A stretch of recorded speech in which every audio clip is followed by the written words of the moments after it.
അപ്പോൾ guys, fan show ഒന്നുമല്ല, അല്ലാതെ തന്നെ ഫസ്റ്റ് ദിവസം തന്നെ നടൻ സൂര്യ ആൻഡ് ശിവ ടീമിൻ്റെ കങ്കുവ പോയി കണ്ടിരിക്കുകയാണ്. ബത്തേരി മിൻമോളിൽ പോയിട്ടാണ് കണ്ടത്. കൊള്ളാം. നല്ല ഒപ്പീനിയനും ഉണ്ട്, നെഗറ്റീവ് ഒപ്പീനിയനും ഉണ്ട്. അപ്പോൾ വായോ, ഞാൻ നല്ല ഡീറ്റെയിൽ ആയിട്ട് പറയാം. കണ്ടിട്ട് നിങ്ങൾ തീരുമാനിക്കുക പടം കാണണോ വേണ്ടിയൊന്ന്. അപ്പോൾ കഥ തുടങ്ങുന്നത് ആദ്യം 1070 കാലഘട്ടങ്ങളിൽ നിന്നാണ്. അപ്പോൾ അവിടെയും ഒരു കഥയുണ്ട്. പിന്നെ വരുന്നത് 2024, അവിടെയും ഒരു കഥയുണ്ട്. ഇത് കുറേ കേട്ട പാറ്റേണാണ് നമുക്ക് തോന്നാം. പക്ഷേ എന്താണെന്ന് വെച്ച് കഴിഞ്ഞാൽ അന്നത്തെ കഥയിൽ നിന്നൊരു നല്ല ട്രാൻസ്മിഷനിലൂടെ ഇവിടെ പുതിയ കഥയിലേക്ക് വരുന്നു. പുതിയ കഥ നടന്നുകൊണ്ടിരിക്കെ പിന്നെ ലാഗ് ഒന്നുമില്ല, പടത്തിൽ എവിടെയും ലാഗ് ഇട്ടിട്ടില്ല. വേഗം തന്നെ എന്താ പറയുക, നമ്മുടെ ഒരു കഥ സ്റ്റാർട്ടാവുകയാണ്. ഒരു ലാബിൽ നിന്നൊരു കുട്ടി മിസ്സാവുന്നു. ആ ലാബിലെ കുട്ടിയെ ഫുള്ളി എന്താ പറയുക കമ്പ്യൂട്ടർ കൺട്രോൾഡ് ആണ്. അവനെ കൺട്രോൾ ചെയ്യുന്നതിൻ്റെ ഇടയിൽ കൂടെ ഒക്കെ എന്താ പറയുക, അവൻ രക്ഷപ്പെട്ടു പോകുന്ന സീനിൽ ഒരു പ്രതീക്ഷിച്ചൊരു ക്ലീഷേ വന്നു. എന്നാലും അവിടെ സൂര്യയുടെ 3 എൻട്രികൾ ഇതിനകത്തുണ്ട് എന്ന് പറയാം. ആദ്യം ഒരു ചിത്രത്തിലൂടെ, പിന്നെ ഇന്നത്തെ കാലത്തെ വ്യക്തിയിലൂടെ, അതുപോലെ തന്നെ പഴയ കാലത്തെ കങ്കുവയിലൂടെ. അപ്പോൾ ഈ ഫസ്റ്റ് ചിത്രത്തിലൂടെ എൻട്രിയൊക്കെ നന്നായിട്ടുണ്ട്. അതിനുവേണ്ടി ചെയ്യാവുന്നതൊക്കെ അവിടെ പരമാവധി ചെയ്തു വെച്ചു. പിന്നെ അതൊക്കെ കഴിഞ്ഞ് കുറേ സമയത്തിനുള്ളിൽ എന്താ പറയുക, നമ്മുടെ ഇപ്പോഴത്തെ 2024 ഫ്രീക്കൻ സൂര്യയുടെ എൻട്രി ഉണ്ട്. നന്നായിട്ടില്ല. അഭിനയം കൊണ്ട് പുള്ളി നന്നായിട്ട് ചെയ്തിട്ടുണ്ട്. പക്ഷേ എൻട്രിക്ക് കൊടുത്ത ബിൽഡപ്പ് കാര്യങ്ങളൊക്കെ ഒരു പതിവ് ക്ലീശേ. അപ്പോൾ ഇതിൻ്റെ ഇടയിൽ കൂടിയാണ് ആ എൻട്രിയൊക്കെ കുഴപ്പമില്ലാതെ അങ്ങനെ പോയി. ആ ഒരു സമയത്താണ് നായികയുടെ വരവ്. കുറച്ച് കൊമേഡിയന്മാരെന്ന് പറയണോ വേണ്ടയോ അറിയില്ല, അവരുടെ വരവ്. കോമഡി അല്ല അവിടെ നടന്നത്. ചളിയെന്ന് വിളിക്കരുത്, അതിലും താഴെ, അതുക്കും കീഴെ. എന്തായാലും കോമഡികൾ അവിടെ ഭയങ്കര ബോറിംഗ് ആക്കി കളഞ്ഞു. വെച്ചാൽ എനിക്ക് ഇറിറ്റേഷനായിപ്പോയി അവിടെ ഇരുന്നിട്ട്. പടം കാണണം എന്നുള്ളൊരു അവസ്ഥ തന്നെ നഷ്ടപ്പെട്ട അവസ്ഥയായിപ്പോയി. പക്ഷെ അപ്പോഴേക്കും പിന്നെയും കഥയിലേക്ക് വരികയാണ്. അങ്ങനെ പഴയ കാലത്തേക്കും പുതിയ കാലത്തേക്കൊക്കെ കണക്ട് ചെയ്യാൻ വേണ്ടിയിട്ട് കുറച്ചേക്കുന്ന എലമെൻറ്റ് നമ്മുടെ മഗധീര ടച്ച് വേണ്ടായിരുന്നു, മാറ്റി എന്തെങ്കിലും പിടിക്കാമായിരുന്നു. പക്ഷെ കുറച്ച് ചിത്രങ്ങളൊക്കെ വെച്ചിട്ട് അത് റീപ്ലേസ് ചെയ്തിട്ടുണ്ട്. റിപ്പീറ്റേഷൻ ഒഴിവാക്കാൻ ശ്രമിച്ചിട്ടുണ്ട്, പക്ഷേ എന്നാൽ റിപ്പീറ്റേഷൻ വന്നിട്ടുമുണ്ട്. പിന്നെ VFX നല്ലപോലെ നന്നായ സീനുകളുണ്ട്, അതുപോലെ മോശമായ സീനുകളുണ്ട്. പിന്നെ നട്ടിപ്പൻ നായകനാണ് സൂര്യ എന്നുള്ള കാര്യം പുള്ളി ഓരോ സെക്കൻഡിലും ഓരോ അഭിനയ മുഹൂർത്തത്തിലും പുള്ളിയാൽ കഴിയുന്ന വിധം തെളിയിച്ചു. എക്സെപ്റ്റ് കോമഡി, അത് എറിച്ചില്ല എന്നുള്ളത് തുറന്നു പറയണമല്ലോ. പിന്നെ അങ്ങനെ പോയി കഥ പോയി. നായികയ്ക്കൊന്നും ഇനി വലിയ റോളൊന്നുമില്ല. അങ്ങനെ എന്താ പറയുക, ഒരു ഫൈറ്റ് സീനൊക്കെ വരുന്നുണ്ട്. അങ്ങനെ പഴയ കാലത്തേക്ക് പോകുന്നുണ്ട്. പഴയ കാലത്തിൽ ഒരു വിദേശ സൈന്യം ഇന്ത്യ കീഴ്പ്പെടുത്താൻ വരുന്നു. ഇന്ത്യ കീഴ്പ്പെടുത്തണമെങ്കിൽ ചുറ്റുമുള്ള 5 ദ്വീപുകളിൽ ഏതെങ്കിലും ഒന്ന് കീഴ്പ്പെടുത്തണം. അവയ്ക്കൊക്കെ പേരുകളുണ്ട്. അവിടെ ഒന്നിനാണ് നമ്മുടെ സൂര്യ ഉള്ളത്. അതിനെ ചതിയിലൂടെ കീഴ്പ്പെടുത്താൻ ശ്രമിക്കുന്നത് പകരം വീട്ടുന്നതിൻ്റെ ഇടയ്ക്കാണ് സൂര്യയുടെ വരവ്. ഇവിടെയൊക്കെ കൊടുത്ത 3D എഫക്ട്സ് ഒന്നും എനിക്ക് മോശമായിട്ടും തോന്നിയില്ല. കൊള്ളാം, നന്നായിട്ടുണ്ട്. മ്യൂസിക് കാര്യങ്ങളൊക്കെ നന്നായിട്ടുണ്ട്. പക്ഷേ പതിവ് പോലെ നായകനെ പാടിപ്പുകഴ്ത്തിയുള്ള ഒരു എൻട്രി വന്നപ്പോൾ ഒരു തള്ളുമൂപ്പിനൊക്കെ എനിക്ക് അവിടെ ഫീൽ ചെയ്തു. പക്ഷെ അവിടെയും കുറേ അൺഎക്സ്പെക്റ്റഡ് സീനുകൾ കുത്തിക്കയറ്റിയിട്ട് നമ്മുടെ എന്താ പറയുക പ്രിഡിക്റ്റബിലിറ്റി കുറയ്ക്കാൻ വേണ്ടി പരമാവധി ശ്രമിച്ചിട്ടുണ്ട്. ക്യാമറ നന്നായിട്ട് ചെയ്തിട്ടുണ്ട്. തുടക്കം തൊട്ട് അവസാനം വരെ ക്യാമറയ്ക്കൊന്നും ഒരു മോശം പറയാനില്ല. മ്യൂസിക്കും ഒന്നും എനിക്ക് മോശമൊന്നും പറയാനില്ല. പിന്നെ ഡാൻസുകൾ എന്ന് പറയാൻ ഇത് എന്താ പറയുക, റൊമാൻറ്റിക് ആക്കാൻ നോക്കിയ മറ്റേ യോളോ സോങ് അലമ്പിപ്പോയി. ഇതിൽ എനിക്ക് എടുത്തു പറയാൻ ആഗ്രഹിക്കുന്നൊരു നെഗറ്റീവ്, ദിഷ പട്ടാണിയുടെ കഥാപാത്രം, ഒപ്പമുണ്ടായിരുന്ന ഒരു കോമഡി കഥാപാത്രം 110% അനാവശ്യം, ആവശ്യമേ ഇല്ലായിരുന്നു.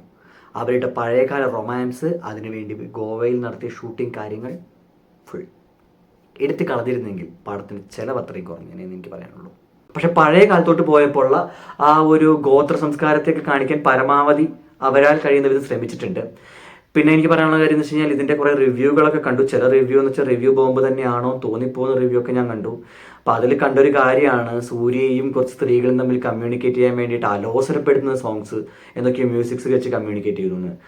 അപ്പോൾ എനിക്ക് ചോദിക്കാനുള്ള കാര്യം എന്ന് വെച്ച് കഴിഞ്ഞാൽ 1070 കഥയാണ് അവിടെ കാണിക്കുന്നത്. അപ്പോൾ 1070 കഥയിൽ അത്രയും കാട്ടിലുള്ള അവർ അൺഡെവലപ്ഡ് ആയിട്ടുള്ള കാലം കാണിക്കുമ്പോൾ വെപ്പൺസ് അതുപോലെ ആയിരിക്കണം, സംഗീതവും അതുപോലെ ആയിരിക്കണം. അല്ലാതെ അവിടെ കൊണ്ടുപോയിട്ട് സ്റ്റീഫൻ ദേവീസിയെ കൊണ്ട് കീബോർഡ് വായിപ്പിക്കാൻ പറ്റത്തില്ലല്ലോ. അപ്പോൾ എനിക്ക് അങ്ങനത്തെ നെഗറ്റീവ് ഒന്നുമില്ല. മ്യൂസിക്കൊക്കെ പാകത്തിനൊക്കെ തന്നെയാണ്. പിന്നെ വില്ലനായിട്ട് വരുന്ന ഡിയോൾ സർ നന്നായോ എന്നങ്ങ് പറയാൻ പറ്റില്ല, കൊള്ളാം, ആവറേജ് തന്നെ നിന്നിട്ടുണ്ട്. പുള്ളിക്ക് കുറച്ചുകൂടെ ഡയലോഗ്സ് വേണമായിരുന്നു.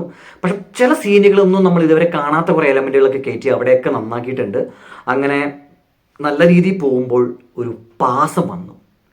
ഞാൻ പ്രതീക്ഷിച്ചൊരു നായികാ പാസമായിരുന്നു, അത് ഒഴിവാക്കിയിട്ട് ദത്തുമകൻ പാസമാക്കി എന്നൊഴിച്ചാൽ വലിയ വെറൈറ്റി ഒന്നുമില്ല. ഈ പാസം കണ്ട് മടുത്തു. എന്തിനാണ് ഇത്ര പാസം? അവിടെ ആ റഫ് നായകനാണെങ്കിൽ അയാൾ റഫായിട്ട് അങ്ങ് ഇരുന്നോട്ടെ. അതിന് കുറേ പാസം, കൊടുത്ത വാക്ക് പാലിക്കൽ, ഇതൊക്കെ വെച്ചിട്ടല്ലാണ്ട് ഇനിയും കഥകൾ സൃഷ്ടിക്കാൻ ഇന്ത്യൻ സിനിമയ്ക്ക് കഴിഞ്ഞിട്ടില്ലേ? ഇതൊക്കെ തന്നെയാണ് അവിടെ ബാഹുബലിയിലും നടന്നത്. പിന്നെ ബാഹുബലി അത്ര ബ്രഹ്മാണ്ടമൊന്നും എനിക്കും തോന്നിയിട്ടില്ല. പക്ഷെ അതിലെ ചില എലമെന്റുകൾ വരെ ഇവിടെ റിപ്പീറ്റ് ചെയ്യുന്ന പോലെ എനിക്ക് തോന്നിയിട്ടുണ്ട്. ചില ആയുധങ്ങൾ, കാര്യങ്ങളൊക്കെ കോപ്പി പേസ്റ്റ് എഫക്റ്റ് ഇവിടെ ഉണ്ട്. പക്ഷെ എന്നാലും എന്താ പറയുക, വേണ്ടാതിരുന്ന സീനുകൾ ഒഴിവാക്കിയിരുന്നത് നന്നായിരുന്നു എന്ന് എനിക്കിപ്പോഴും പറയാനുള്ളത്. പക്ഷെ ഇപ്പോഴും എന്നെ അത്ഭുതപ്പെടുത്തുന്നതും നിരാശപ്പെടുത്തുന്നതും 350 കോടി ബഡ്ജറ്റ് ഉണ്ടായിരുന്നു എന്ന് പറയുമ്പോൾ അതിന് ഇതിനേക്കാൾ നന്നായിട്ട് തന്നെ ചെയ്യാമായിരുന്നു. പക്ഷെ ഇപ്പോഴും പറയുന്നു, സൂര്യയുടെ അഭിനയം ഒരു പോയിന്റിൽ പോലും മോശം പോയിട്ടില്ല. അങ്ങനെ പിന്നീട് ഫസ്റ്റ് ഹാഫ് വരെയൊക്കെ നല്ല ലാഗില്ലാതെ തന്നെ കൊണ്ടുപോയി. പക്ഷെ പിന്നീടാണ് കഥ 2 കാലഘട്ടങ്ങളാവുന്നത്. അപ്പോൾ ഒരു ടഫ്നെസ് അവിടെ ഉള്ളതെന്ന് വെച്ച് കഴിഞ്ഞാൽ, ഇപ്പോൾ ഒരു പുതിയ കാലഘട്ടം കാണിച്ച് അവസാനിപ്പിച്ച് പഴയ കാലഘട്ടം എനിക്ക് തന്നെ വലിയ കുഴപ്പമില്ല. പക്ഷേ ഇത് രണ്ടും ഒരുമിച്ചാണ് കാണിക്കുന്നത് എന്നുള്ളൊരു റിസ്ക് എടുത്ത് തന്നെ ചെയ്തിട്ടുണ്ട്. അപ്പോൾ പഴയത് പുതിയത്, പഴയത് പുതിയതെന്നൊരു ട്രാൻസ്മിഷൻ ഒന്നും ബോറിംഗ് ആക്കാതെ തന്നെ ചെയ്തിട്ടുണ്ട്.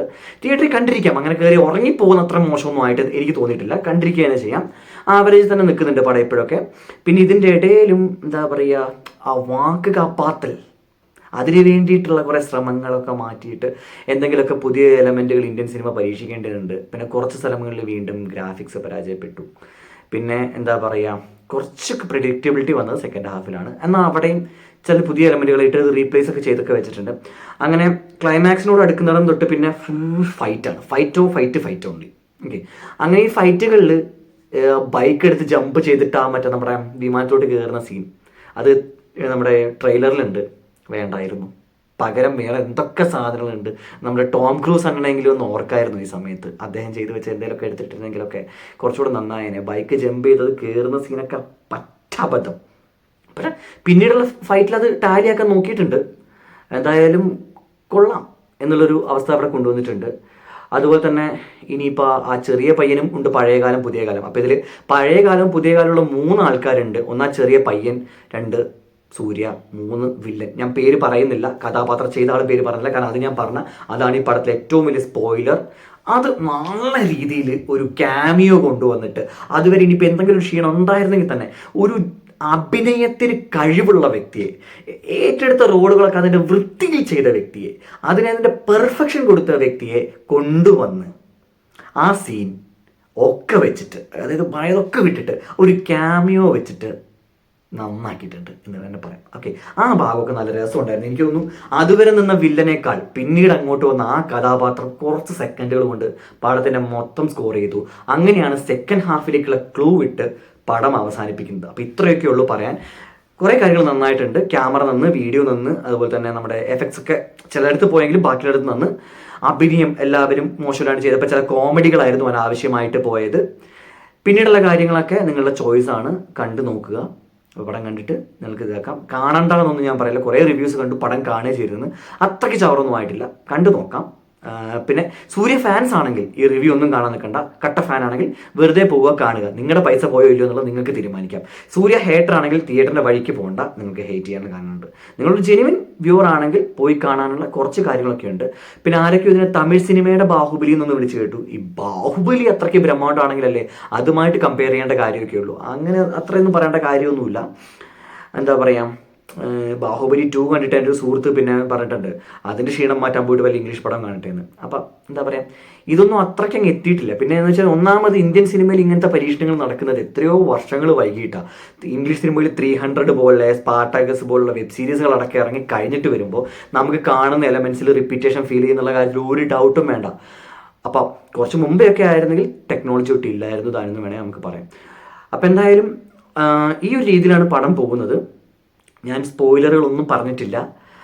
എന്നാലും ഞാൻ പറയാം, നെഗറ്റീവ് ആയിപ്പോയ സാധനങ്ങൾ ഇപ്പോഴും എനിക്ക് പറയാനുള്ളത് കോമഡിയും ചില മേഖലയിലുള്ള VFXും പാസും ഒക്കെയാണ് നെഗറ്റീവ് ആയിപ്പോയത്, ഒറ്റ ഷോട്ടിൽ പറയുകയാണെങ്കിൽ. പക്ഷേ സൂര്യയുടെ അഭിനയം, കുറച്ചൊക്കെ വെറൈറ്റി ഉള്ളൊരു കഥ, പിന്നെ അതിന് വേണ്ടി ചെയ്ത ക്യാമറ എഫക്റ്റുകളൊക്കെ കൊള്ളാം. അതുപോലെ തന്നെ ക്രിയേറ്റ് ചെയ്തേക്കുന്ന സിറ്റുവേഷൻസ് കാര്യങ്ങളൊക്കെ കൊള്ളാം. പിന്നെ മ്യൂസിക്സ് ആത്മാർത്ഥമായിട്ട് ചെയ്തിട്ടുണ്ട്. അപ്പോൾ ഇനിയുള്ള കാര്യങ്ങൾ നിങ്ങൾ കണ്ടിട്ട് തീരുമാനിക്കുക. ബാക്കി ഞാൻ നിങ്ങൾക്ക് വിടുകയാണ്, കാണണോ വേണ്ടിയോ എന്നുള്ളത്. അപ്പോൾ ബൈ.